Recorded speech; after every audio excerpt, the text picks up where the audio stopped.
বস, এটাই সেই মেয়ে যে দেখতে একদম আপনার বোনের মতো। তোমাকে আমার দাদার সামনে আমার বোন হওয়ার অভিনয় করতে হবে, আর বাকি টাকাটা কাজ শেষ হলে পেয়ে যাবে। দাদা, তুমি আমাকে ছেড়ে যাচ্ছ? এখন আমি কার সাথে ঘুরতে যাব, কার সাথে গল্প আর মজা করব?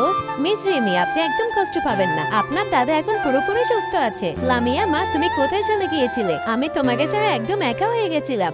ওয়াশরুমটা কোথায়? দাদাজি, তুমি জানো এ এবং সি এর মধ্যে সব থেকে বড় কোনটা? দাদা, এ হবে, কারণ এবিসিডির মধ্যে সবার আগে এ থেকে শুরু করতে হয়। আরে মা, আমি তো এটা একবারও ভেবে দেখিনি। তোমার জন্য যেগুলো পোশাক কিনেছিলাম ওগুলো কোথায়? ওগুলো সব বিক্রি করে দিয়েছো? সামনে তোমার যদি কোনো কিছু কিনতে হয় তাহলে কার্ডে টাকা দিয়ে কিনে নিও। আমার কিছু কিনতে হবে, কিন্তু পোশাক নয়।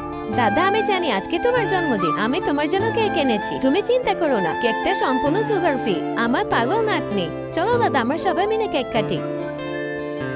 সরি, আমি টাকার জন্য দাদার কাছে মিথ্যা ভালোবাসার অভিনয় করতে পারবো না, কারণ সে আমাকে অনেক স্নেহ করে। তোমাদের দাদা বেঁচে থাকলে অবশ্যই কমেন্ট করো।